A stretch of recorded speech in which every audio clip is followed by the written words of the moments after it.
Whether you're just starting out or scaling your security program, building trust and demonstrating strong security practices is more important than ever. Banter automates compliance for ISO 27001, SOC 2 and more, saving you time, money and effort while strengthening customer trust. Plus, with automated security questionnaires and a customer-facing trust center, you can streamline security reviews and showcase your IT infrastructure security. Over 9,000 global companies, including Atlassian, Flow Health, and Quora, already trust Vanta to manage risk and prove security in real time. Get an exclusive $1,000 discount now at vanta.com/startupradio.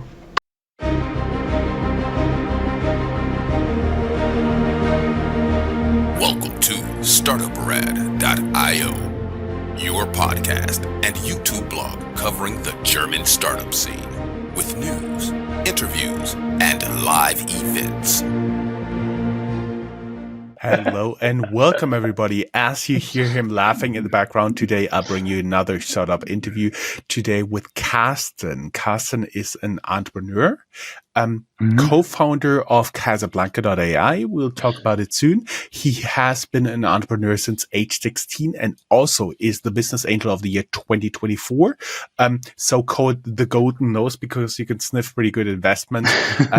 But we'll get to this afterwards because this is part one of a two-part recording, because usually we get through something like 20-25 questions, and I was preparing for this interview. I was getting to almost 50 questions, and I thought that may be a little bit long. Let's cut this into two recordings. So Carsten, welcome. Yes, hello. Now from Zanzibar. I'm currently on holiday, but I'm very happy to do this interview with you. Oh, very nice. You doing a sundowner at the Africa House? No, not the Africa. I'm somewhere on the south coast of Zanzibar, and I want to go diving tomorrow. So I'm going to do the sundowner. If we finish in time, I'm going to do the sundowner on the jetty here, which is also very nice. And tomorrow morning, I'm going to do some diving and hopefully also see some dolphins there. Mm-hmm. For everybody who's not been there, Zanzibar strongly recommended. I spent a part of my honeymoon there with my wife. Wow. Yes.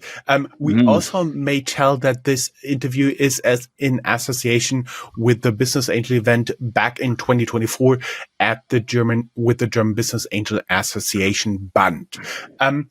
Let's dive right into the interview. You built your first company with 16. What did that early experience teach you about entrepreneurship that still applies today? I think the most important lesson for entrepreneurs is let's do it. So don't get blocked by whatever rules, obstacles, something that you might not have, and it would be better if you had it. Of course, it's always better if you have more, but if you don't start, you don't start.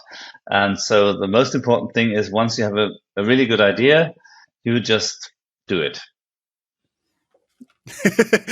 Not quoting an international apparel brand here. You now some people, because we do know we're usually pretty popular age 35 and up. Some people will get nostalgic because you sold a company to Atari back in the days, very popular, and a lot of people will get, oh yeah, I remember those games with the joystick and all that stuff. Oh yes. Can you tell us a little bit the story of selling Omnicron Basics to Atari? Because it was a major milestone in your life, right? Yes, it was. Yes. So the key thing was I invented new architecture for programming languages, and principally new structure how to build a programming language interpreter, and built this together with two friends. They wrote most of the code, and we were 70 times faster than what Atari had at the time for the Atari ST computer series. So that was a new processor from Motorola, with a 68,000 processor, a very fast processor that was also used by Hewlett-Packard and some other high-end manufacturers, and Atari, and also the Apple Mac. And Atari launched a computer for about $1,500 at the time. That was like 1/10 of the price of the Hewlett-Packard and 1/5 of the Mac price. And we launched a new programming languages which made it faster than all the other machines with the 68,000 processor. And we first sold it separately, and then Atari offered to buy it from us, and we had hard discussions, and they negotiated very well, and in the end, they bought it from us, and they bundled it with all their machines at the time. And the processing capacity one computer had there at the time you now have on a smartwatch, I assume. No, smartphones are far beyond. So when you take a look at smartwatches, yes. So probably yes. So my comparison actually is when you take a look at the computer that brought the Apollo 11 to the moon, and you compare it. So many people have an iPhone. Now, don't compare it with the iPhone.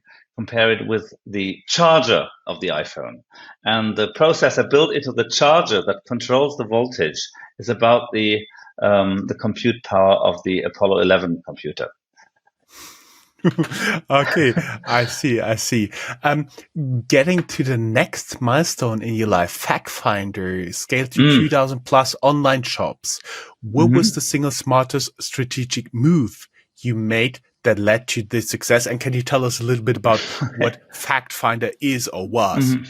Okay, so you mean an additional strategic move just outside just building by far the best search technology at the time? Okay, so because that was also very important, I think, because else it's difficult to sell something if you're a small company and nobody knows you.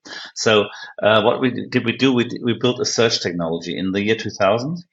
I actually built the prototype with an intern. So the intern coded. I did the algorithms in 6 weeks. And the prototype showed that we can solve the question of how to find things that are misspelled better than anybody else.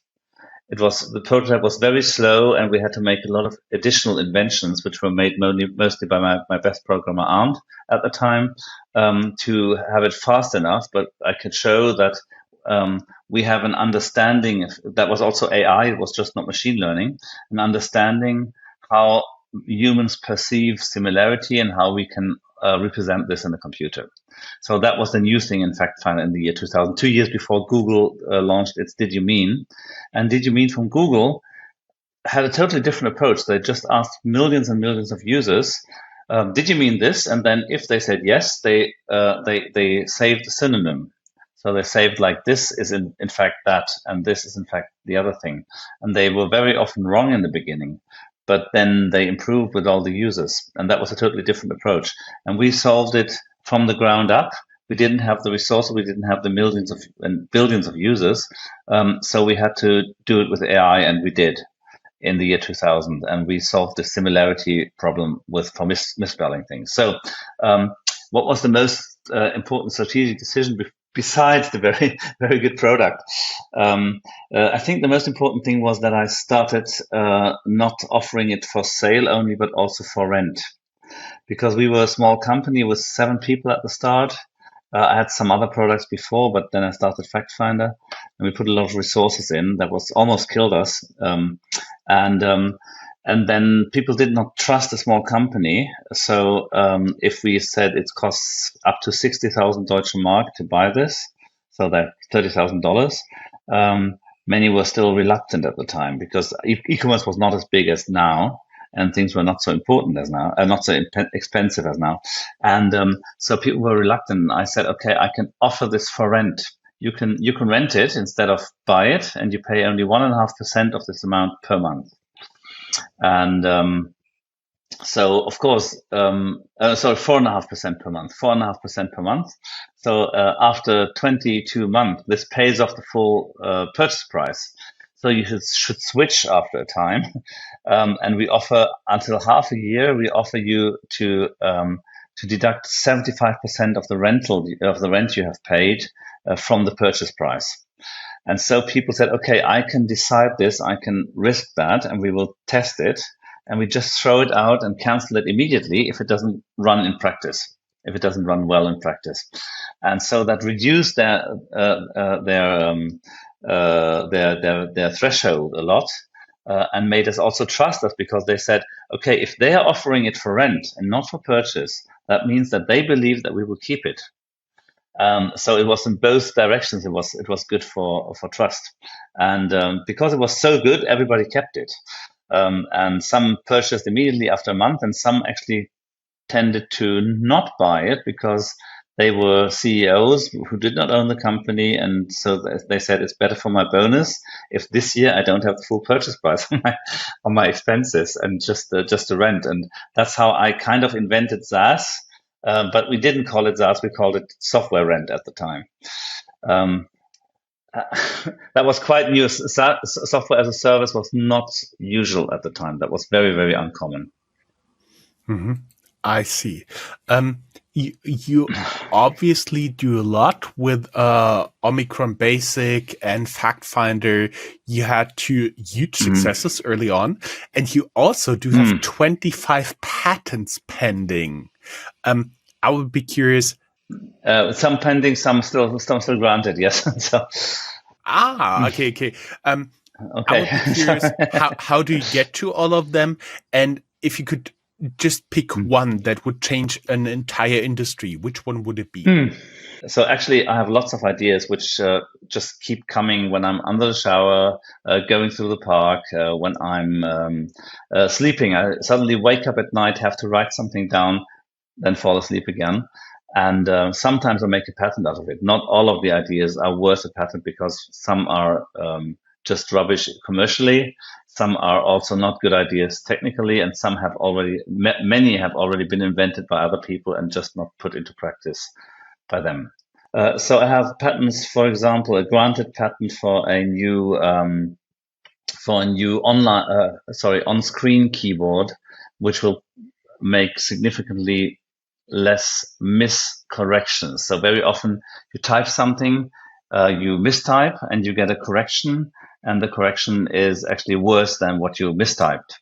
And I have a granted patent to significantly improve this by some additional measurements which I do, because I get more of the intent the user has rather than just the characters he or she types. So that's a granted patent where I have not actually started developing yet because I don't have the time to build up a new company right now for that.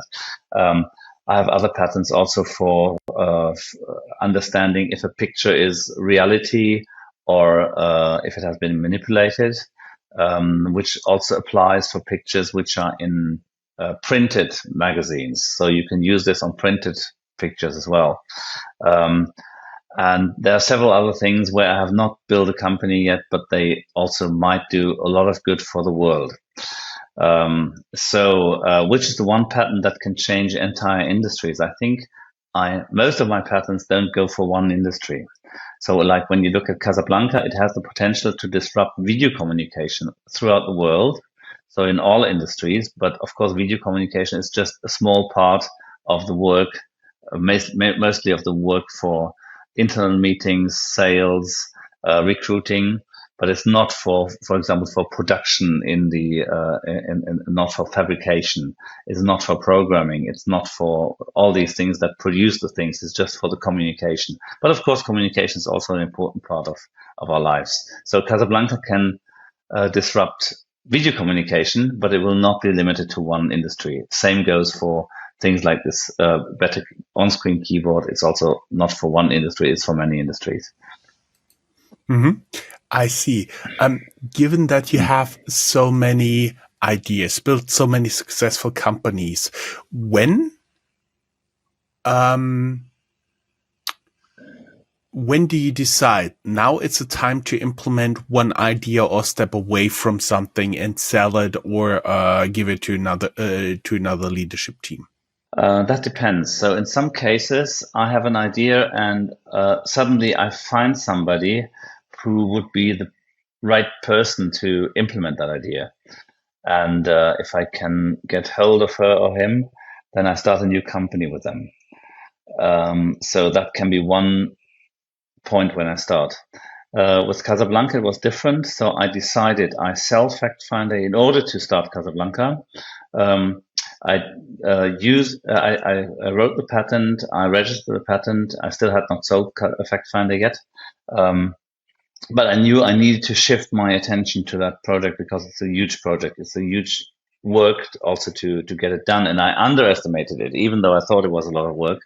I thought it would be like 1 year for 5 people, and it took us 4 years with 5 researchers plus me, so 6 people in total maybe. But the researchers are doing more of the new patents than I did. In total, we are 20 now with Casablanca, so including people like marketing and administration people and so on. Besides the researchers, we also have developers now because we wanted to implement the software and not only build the technology. So sometimes I have to dedicatedly start a new company, and sometimes I can just pick the chance and do something. So I just started the biggest German AI. What's the thing in English?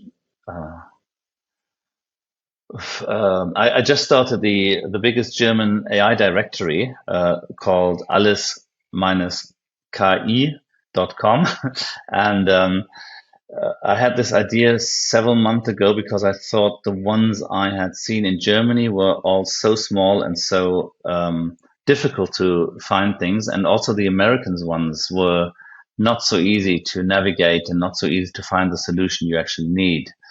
And with alles.ki, with our German AI directory, which is also usable in English actually, we have built everything on an AI stack.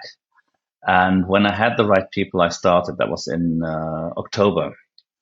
And I did some pre-tests before if my ideas work, my AI ideas, but then I had the right people together, and we started with 2 people. Currently, there are 3 people in there. Besides me, I only put very little work into it. Mostly it's the other people who do it. So I mainly had the idea. But so sometimes it's this way, sometimes it's the other way. It depends on the idea. So, sorry for our audience. We have some very bad internet connections here, and actually, I can only understand all of the stuff Carsten is saying after his file is uploaded, so not during the video. Really sorry about that. But my next question is: many startup founders focus on scaling fast. What's the biggest mistake they make when trying to scale quickly? So actually, I think there are some people who do it excellently, and I'm just a mediocre scaler, I would say. So I'm not the worst, but also by far not the best. There are people who really know how to do this. So in terms of scaling, I would love to learn more. But some mistakes that people make at the very beginning is not being dedicated enough.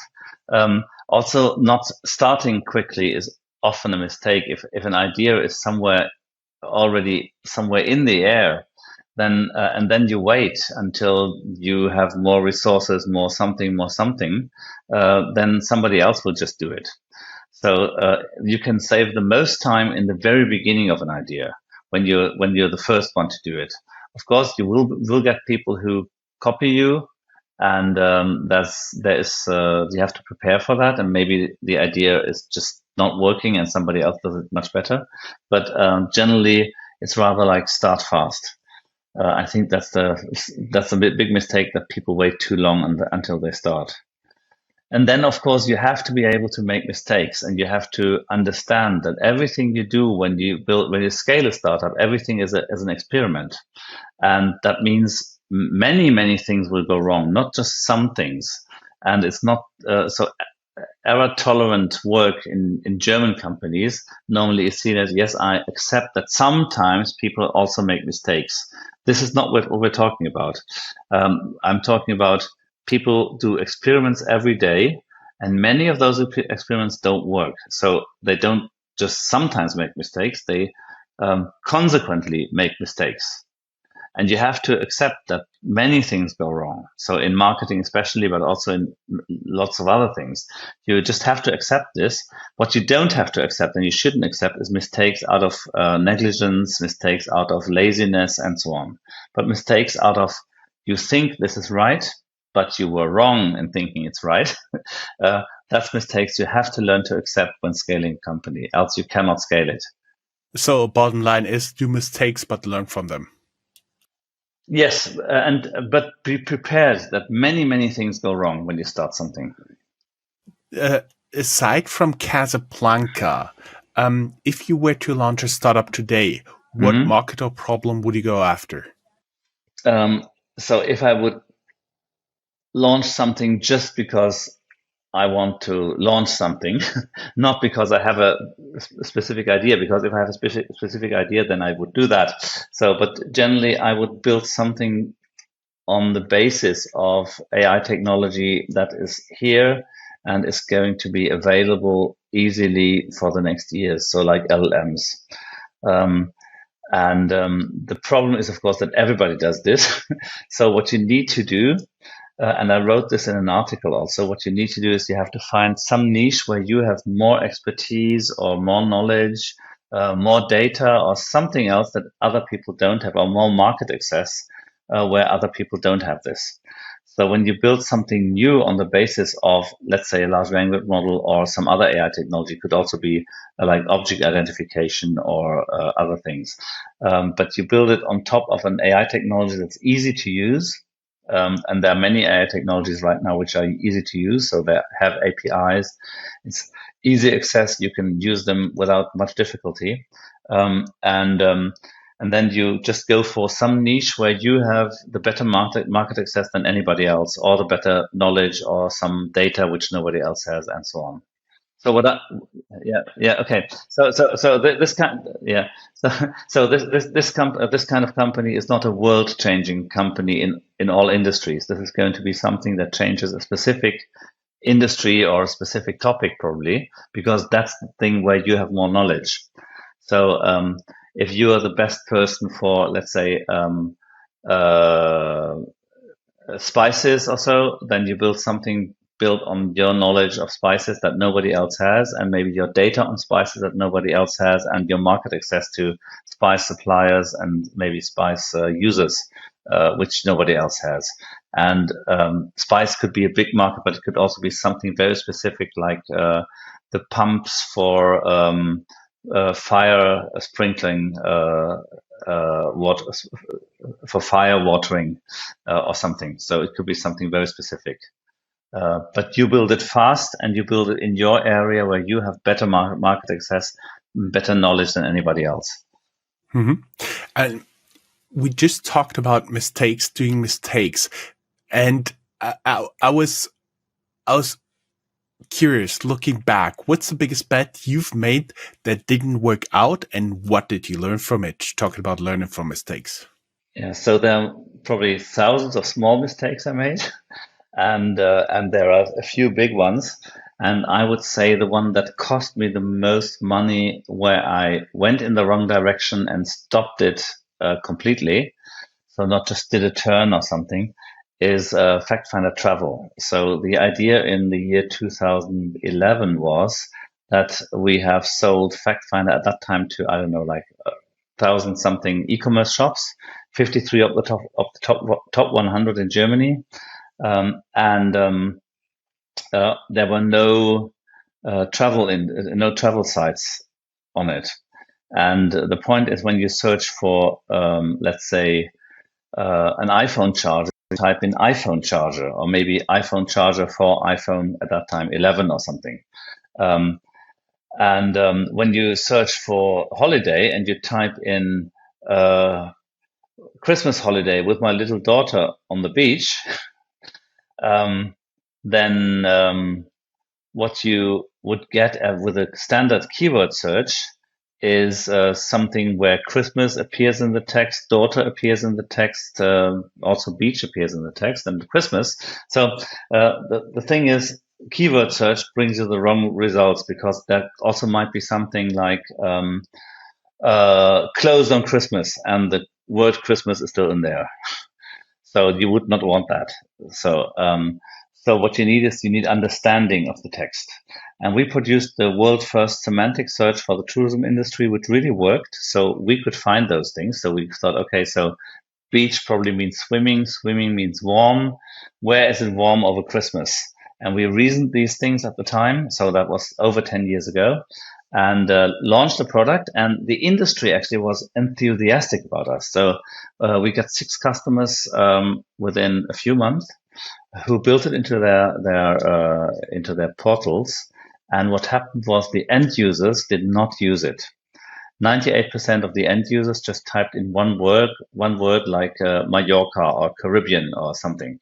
And they did not type in long sentence because at that time they had just been trained by Google that the best thing you can do for searching is type just one word.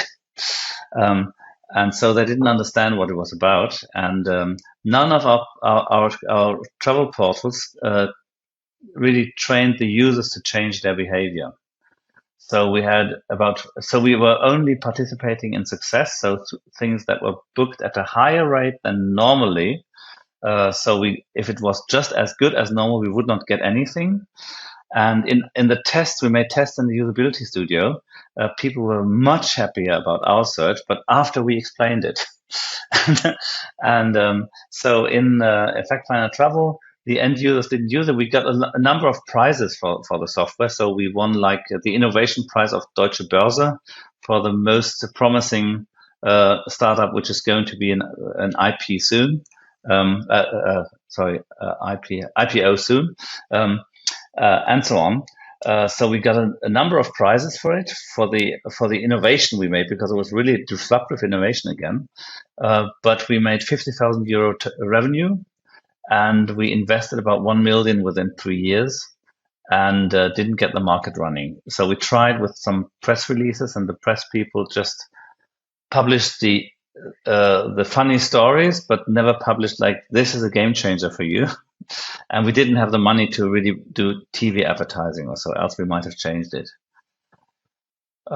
So that was hard. And I stopped it after spending roughly 1 million in 3 years.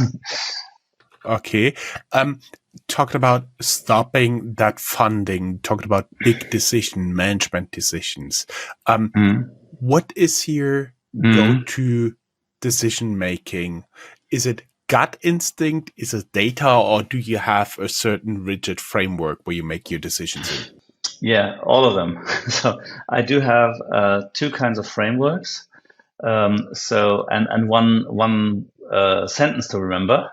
So if you do a big decision and you have thought about it for a while, then the one sentence is never without your brains, never against your gut. Yeah, so that sounds reasonable. If you cannot find a plausible reason, so like when you calculate it so that you should do it, you shouldn't do it. So you have to have some reasoning why it should be done.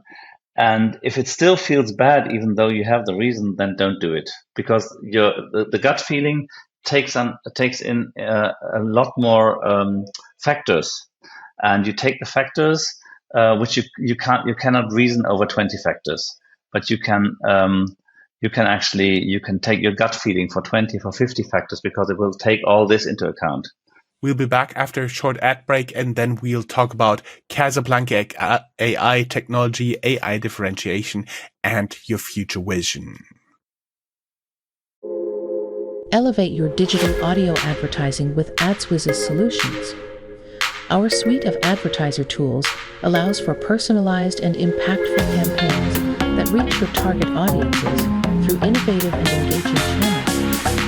From global agencies to trading desks and exchanges, AdsWiz takes your brand awareness and performance marketing goals to the next level. Take your digital audio advertising to the next level today. Okay, guys, thanks for sticking around. Welcome back to now. We are talking with the Business Angel of the Year 2024, Carsten Kraus, currently in the first of 2 interviews about about his most exciting startup right now that he does himself. It's called Casablanca.ai, and it claims to be 20 times more efficient than Microsoft or Nvidia. What does it do, and what's the secret? Okay, so what does it do is simple. When you do a video call, normally you don't look at each other. You normally look somewhere down or on the side and so on, because you look at the other person on screen. You want to see their reactions, but the camera is somewhere else. It's not behind their eyes where it should be. So what we do is we put a virtual camera behind the eyes, no hardware, it's just software. We put a virtual camera behind the eyes of the person you're talking to, and our software produces the picture in a way as if the camera would look from that perspective. And what's interesting for me, it also enables you to do some eye tracking, which you can also do with other competitors, always towards the camera. So for recording, it's pretty interesting. But but we have to admit, it's made it a little bit more for saving bandwidth, so therefore it's not for high resolution recordings like we're doing now. It's not made for that yet. Okay. Yes. So generally, it's the Casablanca model we need to keep the model small in order to make it fast enough that you can use it without an extra GPU on a normal current computer. So an Apple M1 or a Pentium starting from end of 2022, beginning of 23 is enough. Or an AMD from that time also. So that's why we need to make it small, and that means the resolution is not as good. It's not good enough for a high quality video. But in video calls, you always have bad resolution anyway, so you don't see the difference. So when you do a normal video call, Casablanca is good enough and it's fast enough to run on a normal computer. So why are we so fast? It's not only because we have we save time on resolution. So it's also because we built a very, very efficient model. And we could do that because, and we built a much smaller model than others do. And we could build a smaller model because our model understands the faces better. And when you have more understanding, you can compress better. So if you have no knowledge of a language, then you have just to listen and you have to record the audio, and you have to remember the audio by heart if you want to repeat it. And that's very hard. If you understand the language, you can compress the audio to words, and that's much less information bits you have to put, and you can just put much longer texts into the same kind of sequence. And our model understands faces better than any other model, and that's mainly because we have built a self-supervised approach, and we have built a new way how to build face models, and thus we can make a very small model, and this very small model also allows us to make it very fast. And we will also launch higher resolution models, which will also be faster than all other high resolution models, but they will probably require a GPU if you want to use them on your personal computer.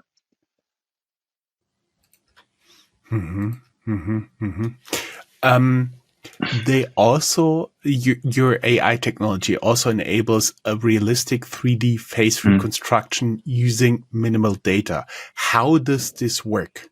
So that's part of our small face model. So it's a number of new inventions. So we also made a new GAN which doesn't need perceptual loss, which makes it faster and at the same time better in quality, actually. And we made a lot of inventions and registered a number of patents. The first one has been granted, the others are still pending.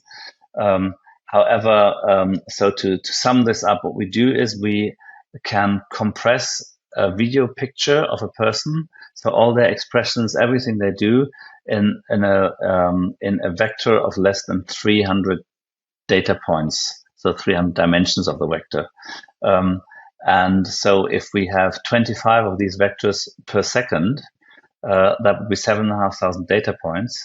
And that's fast enough for making a video call with this compressed data over an edge communication. So that's a 2G communication. It will be fast enough for that. If both sides have Casablanca, and it would be a direct communication. So it's currently not integrated into this kind of communication into Zoom or Teams or anyone. But if they would integrate it, they could enable video calls also in areas like where I am now, where the internet connection is not so good, or Germany, where the internet connection is also not very good outside the big cities. So very often you only have edge connection, and you always say, oh, I can't do anything on the internet. But now with Casablanca, if both sides had this technology, and it would be built into video communication, you could do video calls even with only this bad connection. Every major tech company and non-tech company is investing in AI, especially talking here about AI-driven video communications. What makes Casablanca stand out there? Well, the thing we are solving, we solve best in the world. So making authentic communication with a full face turning and head and eyes turning. So all the competitors currently can only correct the eyes, but Casablanca corrects the full face so that you have an authentic communication as if the camera would be behind the eyes of the person you're talking to on screen. So we're the only ones who can do this at the moment. That's what we do better, but then how do we do it better? By a lot of inventions again. Some have been made by me, but most have been done by my team of researchers. And that's actually one of my talents. So I start with an idea, and then I find people who understand the details even better than me, and I can understand if they do or they can't, because mostly the CEO does not understand enough technology to realize if the person who claims to be an AI expert is just okay with AI or really good. And I'm one of the few CEOs who can do that. And I've done this all my life. So mostly I have made some part of the invention myself, where you needed a lot of things to come in together. But for that does not complete the product. So also in FactFinder, as I told you, we started out with this very slow implementation, which already showed that the idea of how to represent similarity in search is really understood well. But in order to get the speed, somebody else had to do it, and there had to be a lot of additional inventions. And I find those people who make the details, who it's not a small detail; it's an important detail. Speed is essential. So, and I find those people, and I can decide if they are really so good or not. And I bring them together, and I make them work together, and I make them work with me also, but also work together very well. So I think that's my secret sauce here. I've done this all my life in all my companies. Mm-hmm. Apple's FaceTime now offers AI-powered gaze correction. Why is Casablanca a better solution here? As far as I know, Apple only corrects the eyes again. So that means it works well for a small angle. If you have a very small angle, so you're like on a smartphone, normally you're like this far away. So, and you talk, and then the angle between the eyes and the camera is very small. And if you correct only by a small angle, just the eyes. So I'm trying to simulate this now.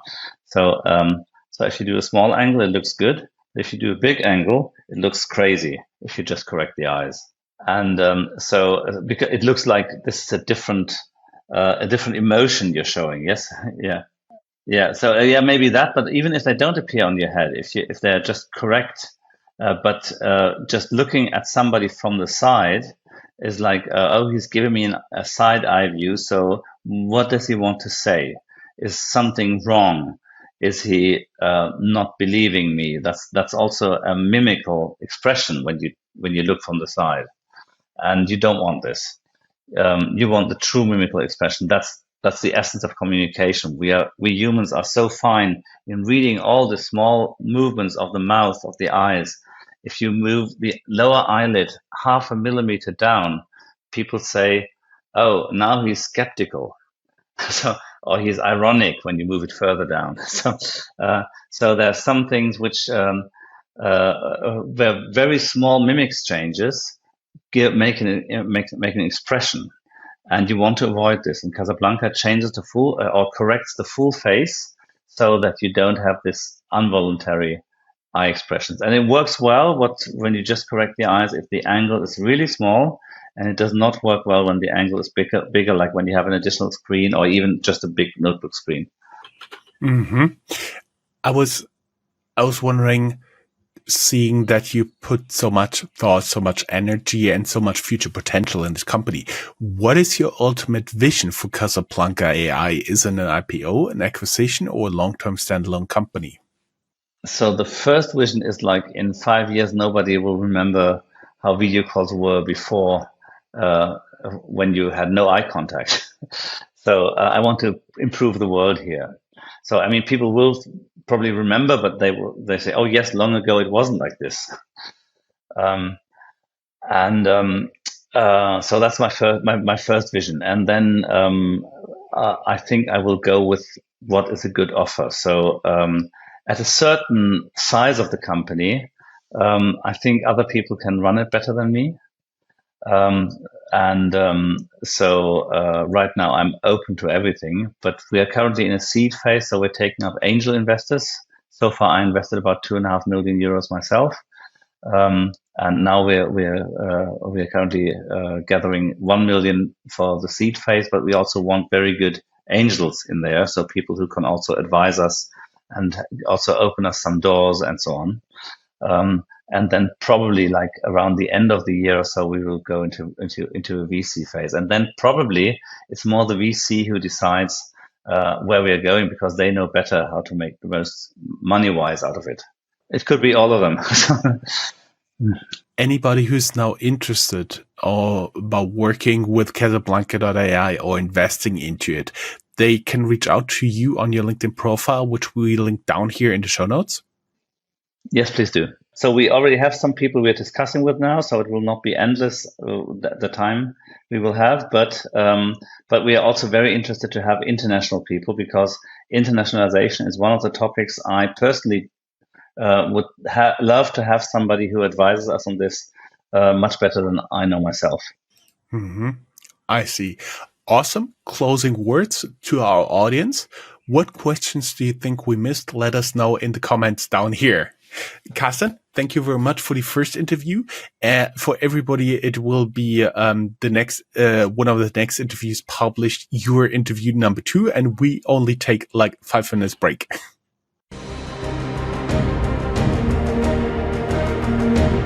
That's all, folks. Find more news, streams, events, and interviews at www.startuprad.io. Remember, sharing is caring.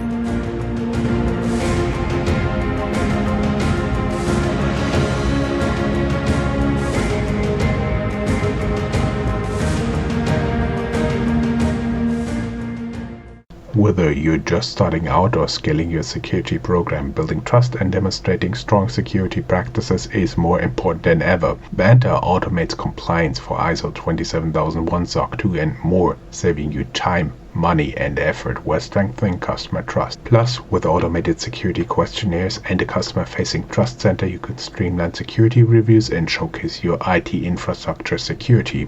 Over 9,000 global companies, including Atlassian, Flow Health, and Quora, already trust Banter to manage risk and prove security in real time. Get an exclusive $1,000 discount now at vanter.com/startupradio.